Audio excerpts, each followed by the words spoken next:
then my future crashed. I heard the deadbolt lock, and there stood my past.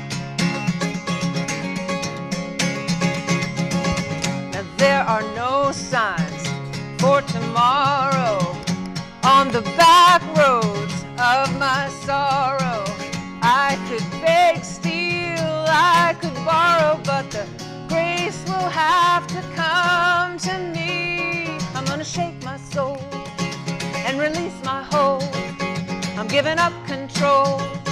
I let the rest unfold, 'cause it's a long, long way from here to where we go. Take off the training wheels, lift up on the handlebars.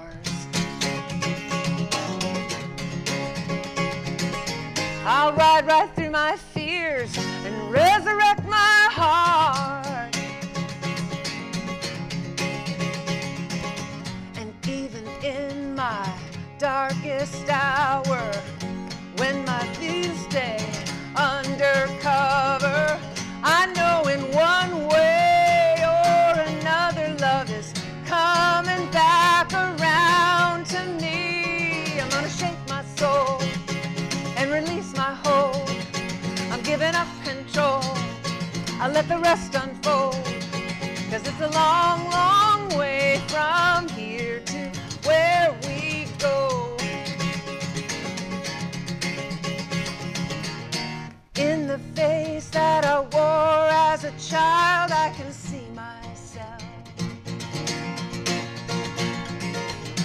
Every day of my life, I'm trying just to free myself, to be myself.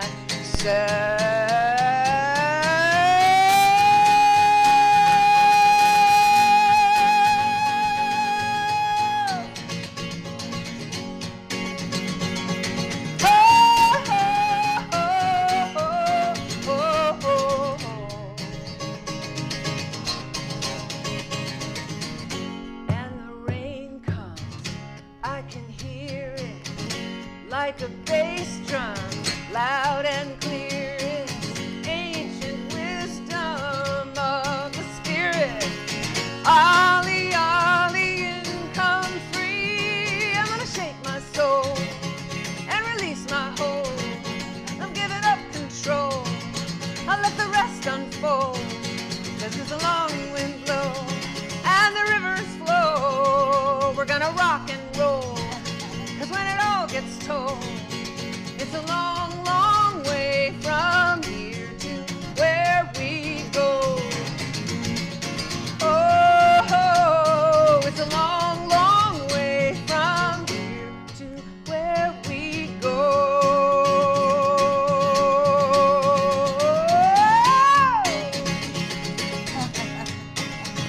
I know it's a long, long way from here to where we go.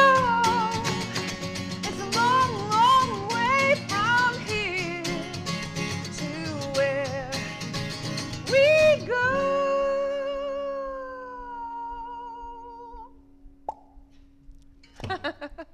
That was beautiful. Thank you. Thank you. Welcome to Grief Diaries, a show that openly and candidly discusses our loss, journeys, hearts, and hope. My name is Linda Sheldon-Fell. And I'm Angie Cartwright. And today is National Grief Awareness Day, and we are honored that you're joining us live on this special episode of Grief Diaries as we interview and sit and talk and share with Beth Nilsson Chapman. But before we get to you, Beth, I would like Angie, the founder of National Grief Awareness Day, to share a little bit of the story behind National Grief Awareness Day. Well, that song was wonderful, so the tears are flowing. My name's Angie Cartwright, and back in November 10th of 2010, we lost our dear mother. And I had lived in grief prior to that and lost many in my life, and felt really alone, isolated, and misunderstood. And I think that our society wants us to pop back and spring back up and and that doesn't happen when we're grieving. And I've grieved in silence for many, many years, and it almost killed me. And so as I started to find my footing, I thought there needs to be a day that we have that is set one time a year, that we can bring awareness and education and not leave the grieving families behind. Because we suffer tragedies in our life, and we take and we bury our loved ones, and then we go home and the door closes. And I think that there's another tragedy that's sitting there, and that's the grieving person. And so by National Grief Awareness Day, I hope to shine light on that, and that we no longer have to hide, and that we can cry if we want to, and that we can remember your neighbor that's grieving or your friend that's grieving, and it's okay to grieve. Today's my mom's birthday, so happy birthday, and thank you for letting me share that. Well, it's important that we start bringing grief out of the darkness. Exactly. And the only way to do that is to start talking about it openly and candidly. Exactly. And we're honored to have those in our studio audience join us today as we sit and talk on National Grief Awareness Day. Welcome, everyone. Beth Nelson Chapman, you are a 2-time Grammy nominee. Singer-songwriter. You are a environmental activist. I would say yes at this point, definitely. Yes, and you have a multitude of hits out there. You've written over 10 #1 hits, sung by other artists around the world. And you first experienced grief when you were 18. Yes, I think that was probably the big hurdle into a world that changed and didn't change back. Mm-hmm. And actually, I don't ever think of it, I didn't think about it for many years as a big loss, because at the time it was such a shock to me. When I was 18, I was madly in love, and my boyfriend died suddenly of a brain tumor. And there was nothing to lead up to it. It was like he had had these really bad headaches, and then within a few days he was just gone. And I don't remember having any idea how to, like, I just remember it being too big to feel, so I just didn't. And then I think through the years, there were songs that were being written that I can look back now and say, well, that was that grief trying to find purchase somewhere to get out of me. Trying to Yes. And I think it becomes this thing we carry, and then it has to have an outlet. And as we know, it comes out in many ways in many people, especially children and young people. Their ways of grieving are totally different. We were having this conversation earlier, and I was just, I remember my mom being really worried about me, but I just felt very dead inside. And yes. I actually moved away from my family home and moved into my first apartment, and I kind of went into I got a little job singing at a happy hour in a lounge in a hotel, and it was just really dark, and I knew like one up-tempo song, and the rest of them were like really sad. But it matched your mood. And I'd do my happy hour from 5 to 7. Then I would literally go grab some food and go back to my little apartment and get in the fetal position and listen to my Joni Mitchell records. So I did that for like 8 months.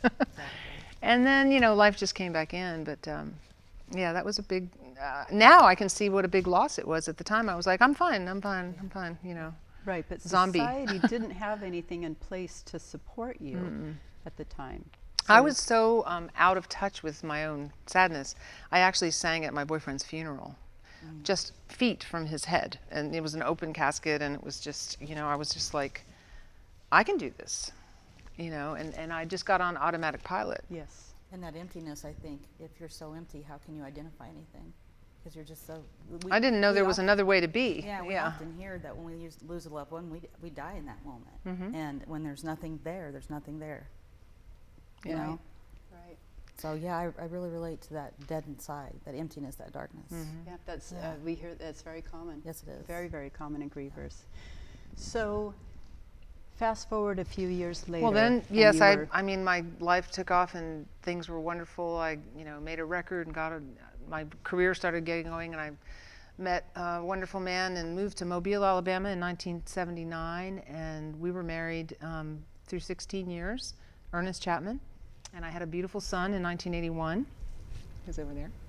And when my son Ernest was about 5 years old, we moved to Nashville, and my career kind of blossomed. And my husband Ernest was extremely supportive of my writing. He really helped me grow and develop so much as a songwriter. Even though he wasn't a songwriter himself, he understood writing. He was a wonderful poet, and so then in 1994 he died of lymphoma, a very rare form of lymphoma. Non-Hodgkin's mantle cell. And at the time it was very, very rare. Now I think it's a bit more, a lot more is known about it. But when he was first diagnosed, they basically just gave him 6 weeks, 2 months tops.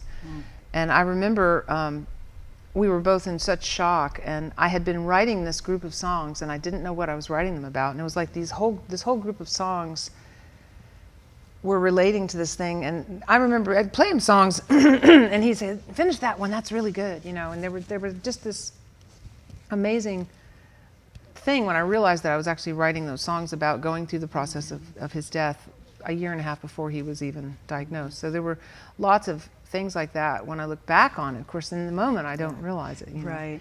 And he lived 18 months, and it was an incredibly powerful time, very, very deeply emotional time. He wrote a letter to all of his friends. He just simply did not want to go. He just said, nobody's going to tell me when I'm going to, nobody can put a stamp, expiration date on me. And during that time, my son was, 11, going on 12, going on 13 in that period of time. And he just wanted to stay. So at one point, he got well enough through a lot of rounds of chemo to qualify for a bone marrow transplant. And during that time, he could have probably continued on a maintenance kind of thing for a little bit longer, but he said, "I'm going to go for it," because if he got a successful bone marrow transplant, he might see his son graduate from high school and stuff like that. So that was an amazing time, and he went through that in Denver, and when he came home, it was about 3 more months, and then the cancer came back, and so then he went very quickly after that. But during that time, he wrote this amazing letter, and I wanted my son, Ernest, to tell you about that. Ernest, we would love to have you join us up here. Jump on a chair there. This is Ernest Chapman. Nice to meet you, Ernest. Welcome to the show. Yeah. Do you want to talk about it? Yeah, just tell that story, because it's amazing. Well, he wrote me this letter basically saying, he put a little cover letter on the typed letter saying he didn't really know if he's going to live through the bone marrow transplant. I remember it was really gruesome. So he said, here's a letter I wrote you when I was going through this, but now that I've gotten through it, this is before it came back, he said, basically, I didn't know if I was going to see it for another 80 years or so, but here it is anyway. And he gave me this letter. So if I could read a couple excerpts from it, if you'd like. Wonderful. Yeah. The title of the letter is kind of surprising, because and he says this in the first page, a lot of fathers want to tell their sons, how to talk to girls, or how to be a man, or all these kind of obvious things. And he said, I could go there, and that's important, but you're going to figure that out yourself.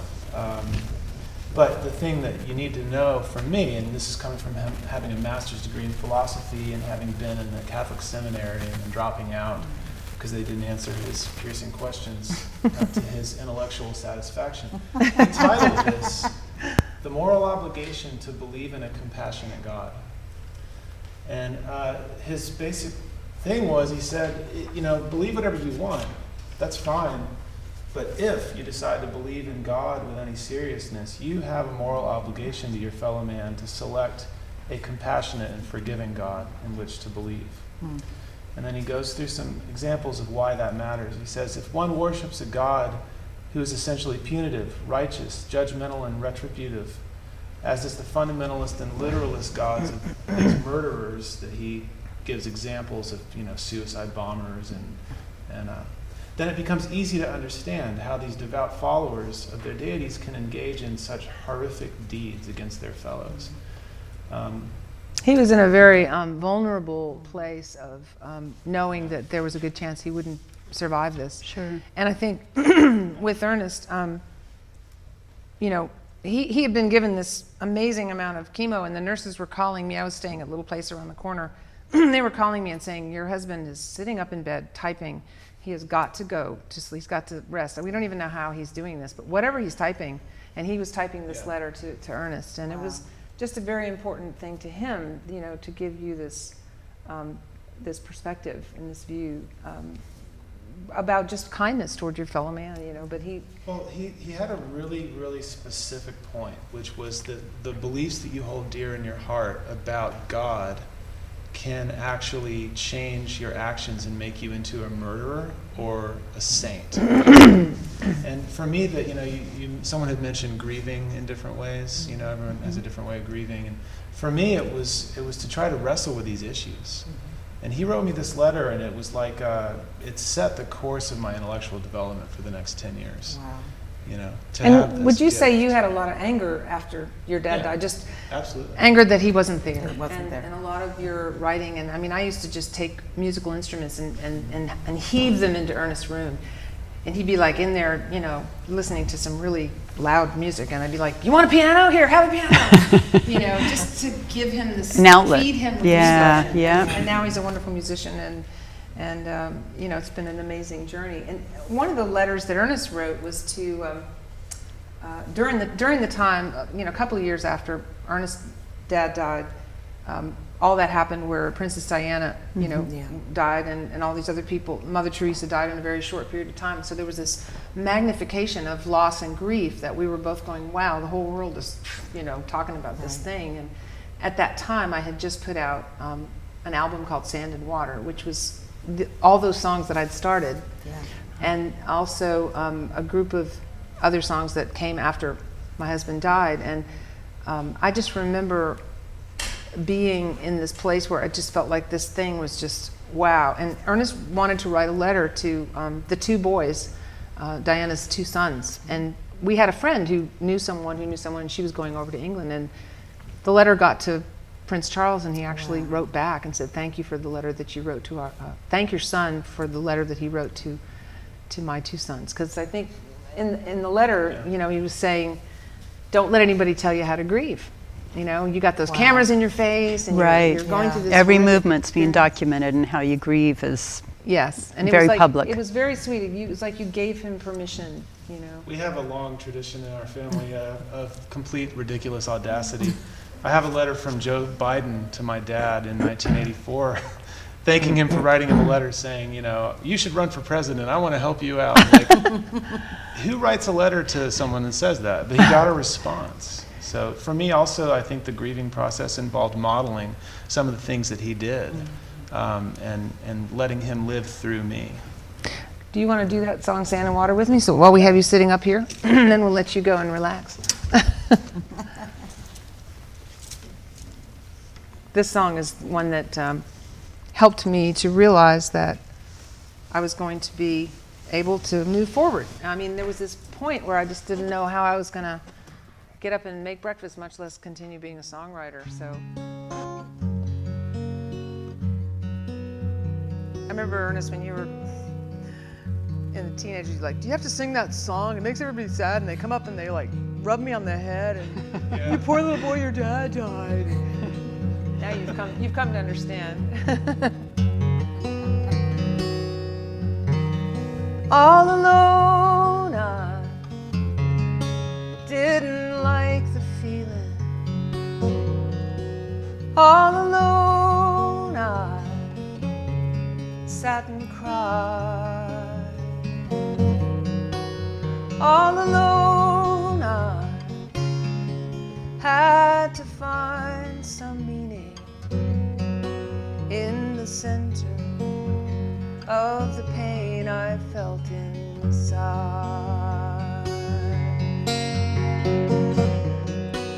All alone, I came into this world.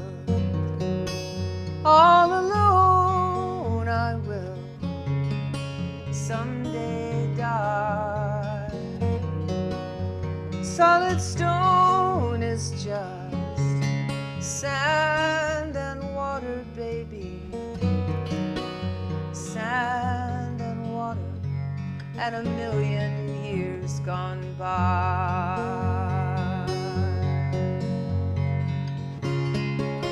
I will see you in the light of 1,000 suns.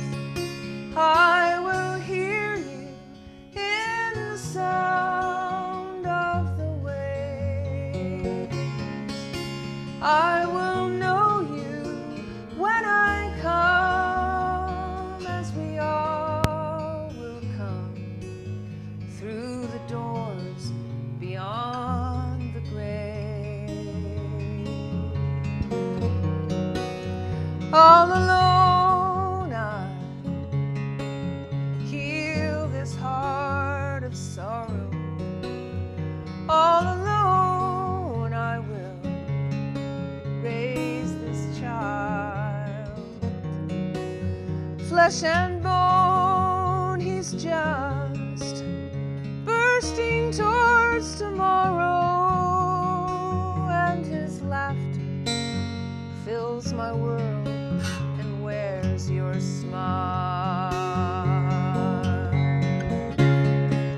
I will see you in the light of 1,000 suns. I will hear you in the sound of the waves. I will know you when I come, as we all will come through the doors beyond the grave.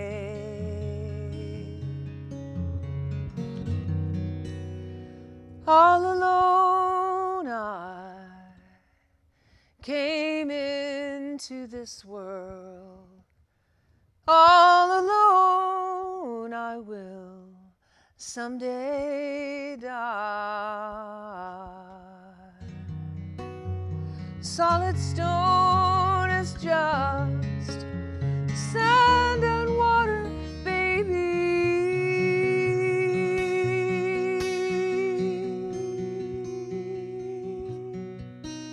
Sand and water and a million years gone by.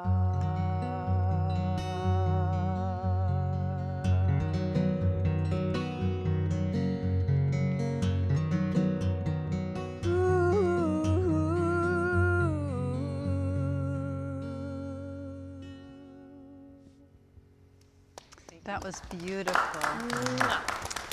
Ernest, before you I know, I was go, like, I got questions too.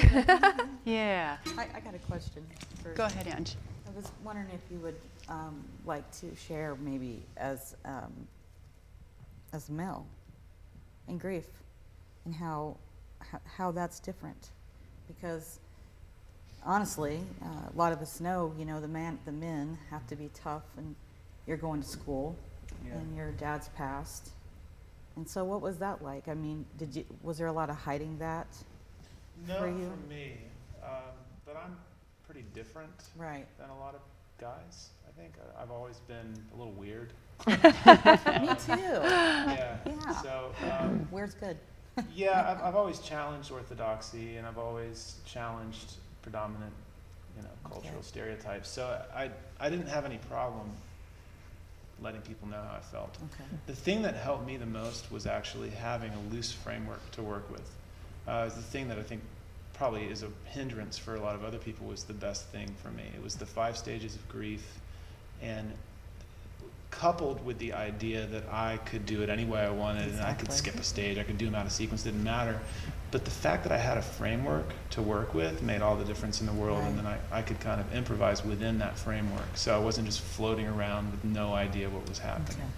That was my way of maybe the male side of it, Right. potentially, you know, like the kind of logical square edge, Exactly. 90-degree angles. But I think in my own life, really it's been a spiritual search. And the spiritual foundations that I've dug down into have led me to alchemy. And in alchemy, in the esoteric tradition in the Western mystery schools, there is a male and a female side within each individual person, and they must come into a positive relationship with each other. So you're in touch with your feminine side, is yeah, what you're saying. That's beautiful. So I don't have as much of the gender binary in terms of my spiritual experience as maybe some people who have not explored these things. Yeah, and I think, thank you for sharing that, because there are many men that don't, that they're held to that kind of standard. And so I appreciate you doing that as a male and showing your feminine side as well, because there's many men who grieve in silence, and they don't talk a lot about it. It's because they're supposed to be tough, and they have to. And so thank you for that. Appreciate it. And Ernest just had a beautiful son a year ago. He and his wife Jessie, and I've become I haven't won a Grammy, but I became a Grammy last year. And I am Grammy. But what I think That's the best kind of Grammy. I know that, and I'm remarried now. I got remarried in 2011 to a wonderful man, Bob Sherman, who, has just been a gift, and the heart is like an accordion. When you've lost someone, you think, oh, how could I possibly ever be with anybody else? And then there's this thing that happens after some time goes, and then it's not like any of the love that I had for my husband Ernest went anywhere. It's just this sacred spot in my heart that nobody else goes to. That's like a room in the heart. Exactly. And so one of the things I was wondering too is when your baby was born, I felt this incredible wave of grief that I couldn't share that with your father. Yeah. Well, my husband Bob was standing there, and he's a shrink, so I could tell him. I was like, I really miss, He's not gonna take it he's like, personally. I get that. It's an amazing, grief is like a portal that you sometimes get sucked into, even all these years later, and happily married to Bob, and still feeling this. Oh, I can't say. I mean, I know your dad would have been so thrilled. Did you feel a sense of emotion around that, about not being able to have your dad there when your baby was born? Kind of, yeah, but I was... Or you were really busy at the moment? I was so excited and overwhelmed about my son that it was like a footnote. And it was a footnote that had a little thing attached to it that said, the minute your son becomes older than the age you were when your dad died, you're screwed. Because I have a model for everything to do up until the age of 13. Exactly. Wow, I never thought And about at that that. point, I have no model. So I've got to go hang out with some guys that have kids that have survived their teenage years, 'cause Exactly. I don't know what I'm going to do when he turns 13. I have no idea. Send him to Grammy. I'll I'm sure take he'll care be of watching this and laughing. At that point, we'll watch a rerun. it. Did you have a question, Linda? Well, I wanted to ask you, you've talked a little bit about your spiritual journey in the aftermath of losing your father. At the time, you were 13, a very tender age. Do you remember what was going through your mind at the time you knew he wasn't going to make it and when he passed? I wanted to know where he was going to go. And I had that letter that he wrote, which it's like 7 pages long, so I can't read the whole thing, but I'll give you guys a copy of it. I have a copy. That would be printed off. beautiful. Yeah. Thank you. And he had trained me in analytical, thinking and taught me how to play chess ever since I was about 5, and had 8-9 hour long conversations on a daily basis for like a year on theology, philosophy, logic, all these things, rhetoric. And so at the age of 13, my intellectual development was way beyond 13. Okay. And I was applying that to theology as an attempt to try to figure out where he went. Okay. And that was when I was in Catholic school, and they had kindergarten answers for these adult level questions. And I had a serious problem with that. So at that point, I decided, all right, I need to explore all the religions. Armed with this letter that's telling me, don't go down the literalist route and don't go down the God hates people route, and just focus on love and compassion and universal truth and experience. And it led me down that path, and I've been on that path ever since. Do you remember that story that you told at the memorial about walking Dad to the edge of the cliff? Can you tell that quickly? Yeah. Well, I told him I had this vision of where he was going was like death was walking up to the edge of a cliff, and you can't see the bottom. And basically, God's just pushing you off, and just to have faith that you're going to land on something soft and everything's going to be okay. But it's like Indiana Jones, when he steps on that invisible bridge and his foot's going out, and there's oh, there is something there. I remember your dad asking you, what does it feel like for me to be going? And he said, it feels like I'm walking you to the edge of a cliff and I'm holding your hand and you're going over the side, but you land in feathers. Yeah. That was so beautiful. Yeah, you know, and then when 6 years later, when Ernest was turning 19, I was diagnosed with stage 2 breast cancer. And that was just like, wait a minute, I can't get breast cancer. My husband died of cancer. I can't get breast cancer. Yeah, yeah. Wait a minute, somebody's got the wrong name in the file or something, you know. So what pictures did that bring up for you then, when your mom was diagnosed with cancer and your father had passed of cancer 6 years prior? I was like, oh no, not again. Not you know. again, yeah. The diagnosis wasn't as severe. No, it but wasn't. I also didn't believe it Yeah. because I felt like maybe there'd be reasons to not tell me everything to try to not freak me out. Yeah. Right. But again, it was a spiritual experience that it led me to. So yeah. was your experience then in processing your mom's diagnosis of cancer different? Yes. And how so? Well, once I got all the information, I didn't have any reason to believe that she was going to die. And yet there was a deep fear because we were like, I was trying so hard to protect him from my own fear. Oh, it was scary. Yeah, but I had a lot more fear than I was willing for him to see. And I remember just, you know, I'd be on the phone with my friends going, I don't know. And then he'd walk in and go, hi, honey. Right. And he Yeah. could feel that. He could feel a kind of, a little bit of a coating I was carrying. And I remember we had this big knockdown, drag out fight right around the holidays where we just literally were screaming at each other. And then he just said, you're going to die. And I said, yeah, I'm afraid of that too, or something. I admitted my fear. And then he goes, no, you're not. And I'm like, I know I'm not. And then we just hugged, and it was like this big relief. You know, the cat's out of the bag. Cat's out of the bag. Yes, I'm terrified. And no, I'm not going to die. But yes, I'm terrified. Right. But it took a lot of energy to hide that Oh, fear. way more energy. I mean, And in a way, it made it Easier more than oh, holding much it more. in. Challenging. It fed this thing between us that was already tense anyway, because, and I tell you, the hardest moment of my entire life to this day was telling Ernest when he was going off to college, because I had to let him know when he came home for Thanksgiving I wasn't going to have any hair. I remember just being so furious that, I mean, I was just like shaking my fist at the sky going, really? Really? I have to have this conversation. And I could tell him, oh, it's not a big deal, I'm just going to, but for him to come home and me not have any hair was just like, that was just going to be terrifying for him. very symbolic of. And what's amazing is when he was 12, losing his dad going 12 to 13, and then that's the age archetypically when you grow close to your father and he takes you hunting, and it's archetypically the time for the son and the father to bond, and that's when his father was taken away.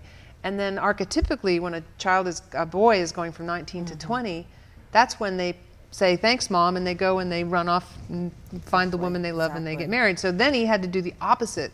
He had to get closer to me because he was worried. And I mean, it was just I just always thought, you know, the universe has big plans for you because you're just being put through all sorts of amazing experiences at a young age. And, you know, I think you're an amazing young man because of it. I think the way you've navigated through it, and you know, he's a teacher now, so you know, captured here. he's teaching me. Yeah, we've just drug you into this I whole love thing. it. Yeah, and then we so put a much. halo over your head That's too, right. you know. Being with us, I really Yeah, appreciate it. yeah. You talked about wanting to know where your father was going. Right. Have you formed that picture in your head of where you feel he went? For the most part. Yeah. Would you care to share that? Yeah, I can. Yeah, I, in terms of my personal faith, I would describe myself as a Gnostic, which is to say that I believe, and this is not provable, although there's people out there trying to prove it, but I believe that there is one consciousness to the universe, and that when we die, we rejoin that oneness. It's very similar to Hindu belief. Okay. It's in that same kind of category. And so I have a faith that whatever he went back into is where we're all going anyway. And you know, I don't believe in punishment, damnation. I don't believe in hell. I don't believe that even exists. I think that exists in the living world that we're in here. But that's how I see it, is that Do you ever feel He's connected rejoined. Yeah, to him? very, Like you very. feel like Yeah. a sense of him feeling connected to you, or I mean, Yeah. I have moments where I'm going, oh hi, but it Yeah. happens very subtly and very internally. Well, if you look at the logic of what I just said, then by that logic, this is an infinite awareness and an infinite consciousness that is beyond space and time. So by that logic, he could be apparent in any moment, and it's just a question of the filter. I'm a filter for the infinite consciousness of God. So in that case, if I purify myself, I can become aware of whatever is out there, and I can perceive and I can tap into it, and it's there. It's non-linear. I can so It's kind of hard relate to wrap your to- head around I it. can so relate Yeah. to, and I've experienced much loss in my life, that it's an automatic, kind of like my mother being the recent loss, that the first thing I turned to was, where is she? Mm-hmm. You Yeah. know, even if, even when I was doing meditation and prayer and those kinds of things before, when it happened, it threw me.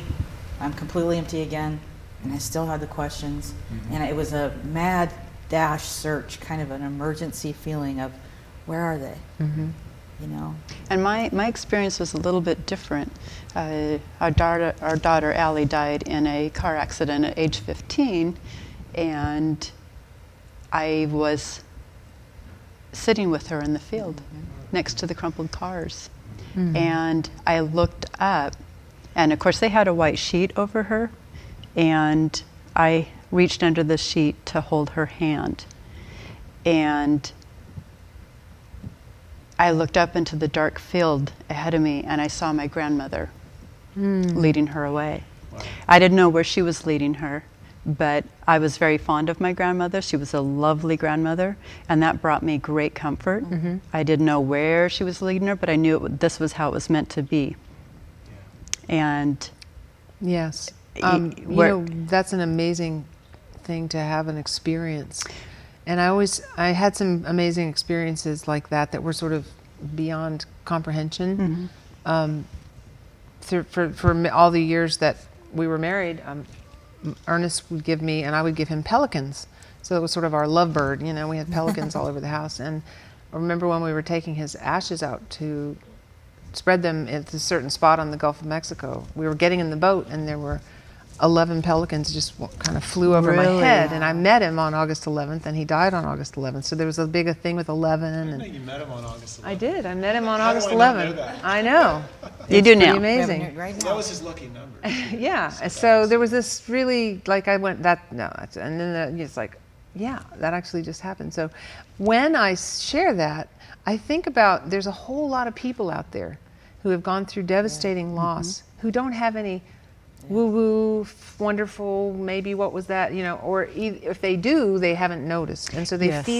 I always feel this sort of tug about, does that happen to everyone, or do some people just have more sensitivity to it? Maybe other people just don't pick up on it. I mean, we're going to do this wonderful thing with the butterflies, and I always wonder about that. Well, I think if it can happen to us, it can happen to anyone, because there's nothing special about our loss Yeah. or our grief. Yeah. But I do feel that some people are still so raw that they're not open enough to notice. And And I got really angry at first at me and that gentleman up in the word of spirit, and we were having a talk. Yeah. And I wasn't one of those people that said, "Oh, there's a butterfly. It's my mom." I really needed, I guess, for myself, I really needed something more than that, and she sent it to me. There would have been no way, and it was over rocks. There was a rock story, and there was a rock left in a locker at the YMCA after I had got done with some. that's right. And she always said, "Angie, you're my rock." And at first I'm looking around going, is my family trying to give me some support here? Is this a joke? And I had put a rock in her coffin. I didn't know what to put in there. And somebody once said, "Angie, she gave it back to you." And so I got my experience. Yeah. Yeah. So did you ever have any dreams about your father? I did. I had dreams where he had never died, or where I'd be like, I remember when I was in a department store, like looking at shirts, and then all of a sudden he was just like magically there, and he was like, "Hey, I'm here." I was like, yeah. Pick this shirt. When I woke up, I was like, Do you remember the dream that you had where he came in the television set and pulled you into the television set? You came to me. You woke me up at 4 o'clock in the morning. Wow. So your mom You were remembers so it. upset. You were so upset. You said Wow, you had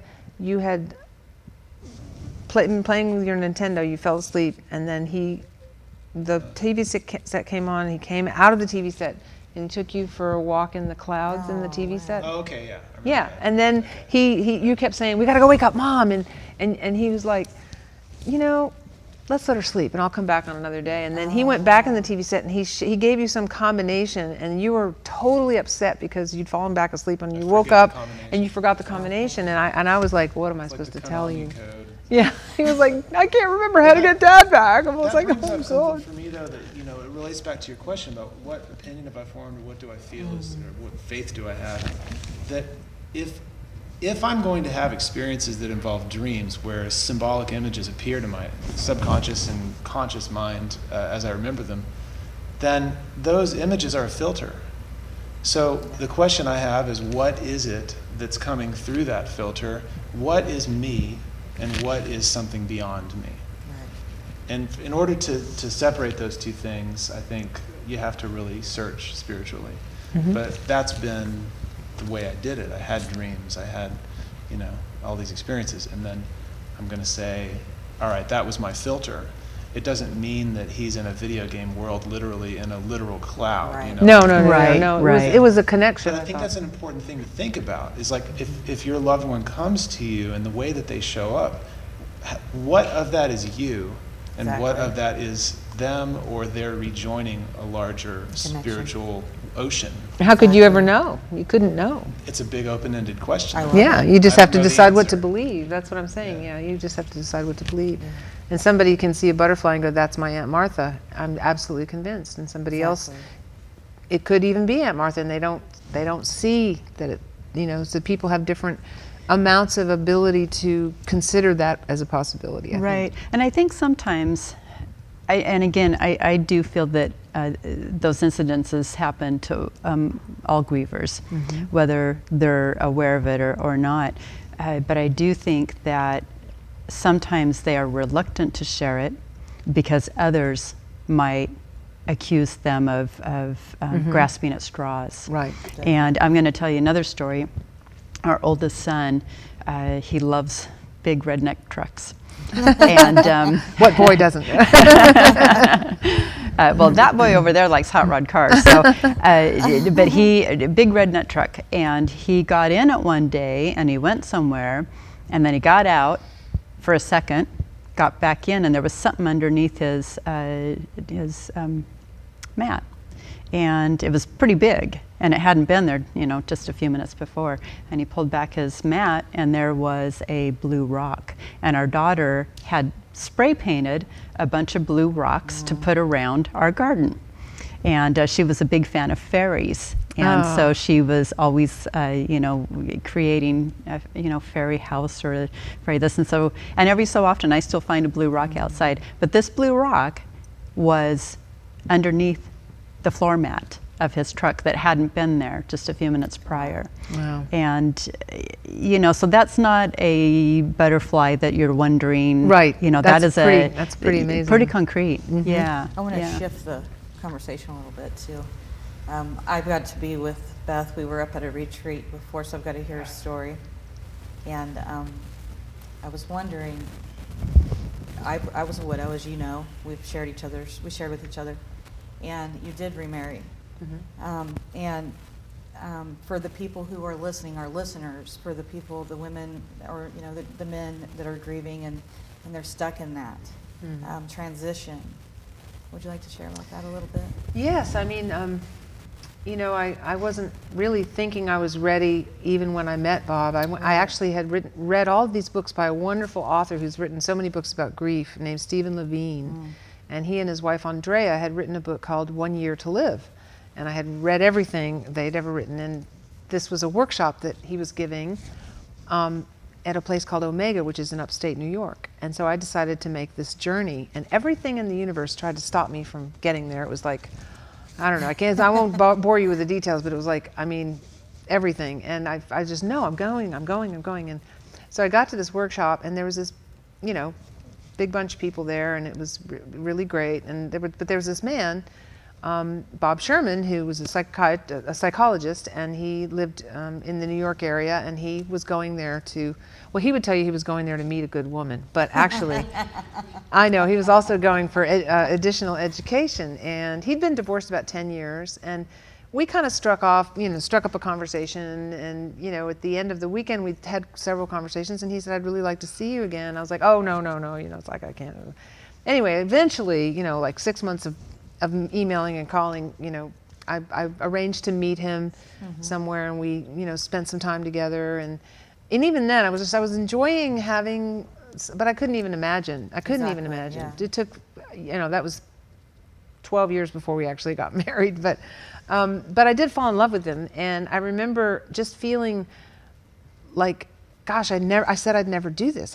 And here I am doing this, and I never felt any kind of unhappiness in terms of my relationship with Ernest. In fact, before he died, he's like, you are going to continue living. You're not even, you know, you're a young woman. I want you to go and fall in love. And I'm like, shut up, you know. But he really gave me permission. But I was more worried about Ernest, my son Ernest. And I remember after we'd gone on a few dates, he wanted to come to Nashville. And he had 2 sons. One was a year younger than Ernest and one a year older. So he knew from boys, right? And I was so nervous. And I remember my mouth was actually dry when Ernest came home from school, and I was like, a friend of mine's gonna be coming. A friend of mine's gonna be coming in town, and he's gonna stay in the guest room. And Ernest goes, wow, you're dating, huh? And I'm like, I didn't say that. And I remember thinking, how does he know that? And I said, why would you say that? And he goes, because why would you bother to point out that he's staying in the guest room? Of course he's staying in the guest room, unless, I mean, you were so freaking smart. I'd be like, shut up. So I remember when he actually got there, he just rented a car and came from the airport. And I remember being such a nervous wreck for some reason about you meeting this guy that I was now kind of had a thing with. I just thought, I was so worried that you would think I wasn't maintaining this beautiful love and respect for your father's memory. Exactly. He was so not in that place. And I remember Bob coming up the stairs, and Ernest and Bob meeting on the stairs, like before I was ready. I was like, they're meeting. And the first thing he goes, he's in his room recording this crazy song. And he goes, can you do vomit sounds? And Bob goes, I'm known for my vomit sounds. I mean, are you kidding? And so he literally disappeared into his room for an hour, and they just totally bonded. And they bonded I was over like vomit sounds. Walking around my house going, you know, geez, I thought I was going to get to go out to dinner or something. But what was really, really profound over the next couple of days was that Ernest you did have a lot of anger, and there was this door to his room that became the sort of the punching bag. Yeah. And I gave him permission to kick the door into shreds. It was literally like shredded wheat. It was not an expensive door, but you could see into his room from all the times he kicked and pounded against the door. And I remember Bob going, what's with this door? I mean, don't you want your privacy? Jeez. And so he took him to the hardware store, and they got this door. And there was this great symbolism to me of him taking him to the hardware store and getting so he could have some privacy from his mom. You know, and I just thought it was great. There was just, you know, I'm telling your story for you, but I just thought that was amazing. That's what happened. Did you feel weird with this guy coming into the picture? Not really. I mean, I don't remember feeling weird. It seemed like, you know, you should be able to date. Like, who am I to tell you not to date? Just don't pick someone who sucks. Well, maybe I was worried that he was suck to you or something. And so you did never compare him to your dad, or you never felt like he was trying to replace your dad? Well, he actually pulled a really good move, like immediately. And he sort of, you know, I almost said sat me down, but that doesn't sound right. He basically, you know, got my attention and said, you know, I just want you to know, I am not trying to be your dad. I'm not trying to replace your dad. I'm not going to force you to have any kind of relationship with me unless you want it. Right. And it was voluntary, and it was like, all right, well, cool. Let's go to the hardware store. Yeah. Right, no pressure. He took all the pressure away. And Yeah. of course that made me think that he was really cool, which he is. Yeah. So that was really useful. So if anyone's in that situation, That's a good take the move. pressure away. Right. Right. And take them to the hardware store to get a new.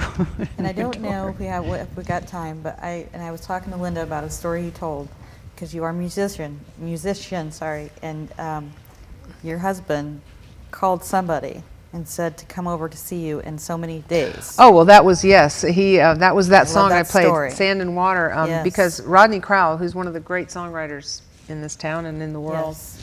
had been a good friend to both of us. And my husband, Ernest, said, I need you to wait about a month and then call her up and just tell her that you're coming over to write a song with her, and her ego will win out over her grief. And it did, because I was like, oh my God, I've got to get my guitar out. So I got my guitar out, and literally I'd written that entire song in 20 minutes before he even came. Because the guitar was like in the closet. It was you in were the closet. grieving, you were, and he. Yes. So he had direction. And that's the other thing too. I mean, Rodney was a great friend, and I remember freaking out and saying, I can't keep being a singer-songwriter because I got to be the mom and the dad. I can't go on Right. the road, and I can't.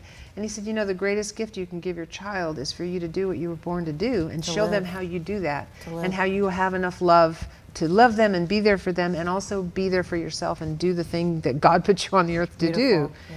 And that gave me permission, and that He was gave a you great permission thing. to live, it sounds like to me. Yeah, it really did. I mean, and there were many times I got stuck at different points, but the creativity has been the greatest gift of my life, in terms of healing. And I teach workshops on creativity, and I'm so passionate about how it heals us. And you don't have to be a songwriter or a painter to be doing songwriting and painting and other forms of creative expression. Exactly. So I would say to anybody who's grieving, get some paints and push some color around, and don't worry about judging it or what am I doing. It's very important to express yourself in any way you can creatively. I think that's one of the greatest things you can do to heal. For me, it was I believe songs. so, yeah. Beautiful. Yeah. Beautiful. Thank you for sharing your story. Oh, And Ernest, thank thank you you. for joining us up here. We roped you into the whole thing. We all actually planned it. No, just kidding. So, both of you have been through tragedy. First with losing your husband to cancer, and then you, breast cancer. Where are you at today?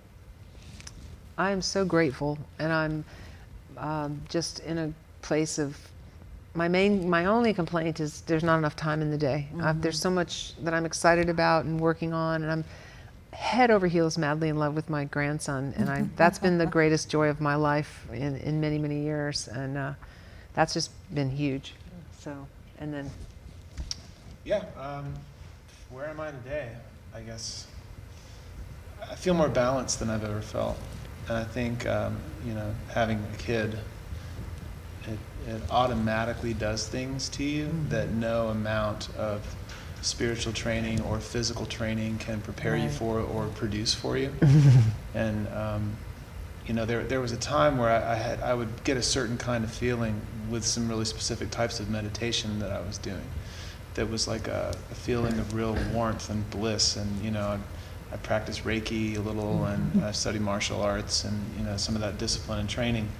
But now I just pick my son up and look him in the eyes. that's the mojo right there. That is. It's all yeah. right there. Yeah. Yeah. But I think I also have, as part of my spiritual practice, a constant awareness of the inevitability of death Exactly. and of the possibility of losing everything in some random horrible accident that I have no control over.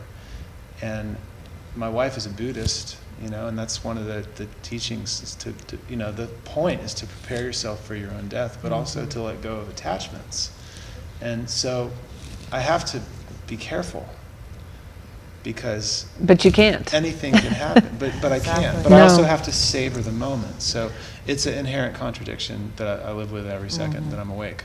So I mean, as much as I've gone through my losses, I have no way that I could fathom losing a child. I mean, when I talk to somebody that's gone through that loss, it's like you're just from another planet that I couldn't even imagine what it's like to be from, and having gone through the losses that I have, when I talk to somebody else who's lost their husband, I go, oh, we're from that planet, we've been Right, there, right. but then I feel this overwhelming sense of wonder and you know, deep empathy, but I know that I can't reach that place. So that's what's so incredible about talking about grief, because you find people who've had that thing happen to them, and there's an amazing thing that happens when you're able to discuss that with people that have gone through that loss. And thank you for doing this show. I mean, grief is kind of something I didn't sign up for, but I got. Well, and you know, and it's for powerful. you to share your journeys and your you know, your losses and your journeys and your hope and your hearts with our viewers on Grief Diaries, that's just a fantastic, you know, beautiful gift that you were giving so many. And thank you for joining us. Beth Nilsson Chapman. Thank you. And her son Ernest, a singer-songwriter here in Nashville on Grief Diaries. And Thank you. You know, it's truly an honor. And you know, you were kind of a side note that came in here. We should and put a mic I'm on certainly I'm certainly glad that you did, to you know, to share from your experience as a young boy, and then you know, as going into college, as your mom is facing cancer, of which your father died from. You know, thank you for sharing your heart with us. And no doubt, you know, many of our viewers will say, aha, I had that, I had that. And by sharing your stories, that allows them to feel validated in their own journeys. And when validation happens, healing can begin. I think what we hope is, by sharing our stories, that when you share, it gives permission for others to share theirs. And that's the thing of the Grief Diaries, is we want you to understand that the world you're talking about, we're all going to die, and we don't need to not talk about it and walk around it, and instead embrace it. And so when you share, you're empowering somebody else to share. Other widows, or losing a father, or I had just one last thought I wanted to throw out, because I know we're running out of time, but you know, the pain of living with grief can be a transformative fire. So to me, the point of this discussion for me is to remind myself of what the gift is. Exactly. And to maybe share with some people that are at the beginning of this process that there is something on the other end. Exactly. And that in those transformations, we become better, we become stronger, you know, we become purified. Yeah. Perfect. It's like boot camp for the soul.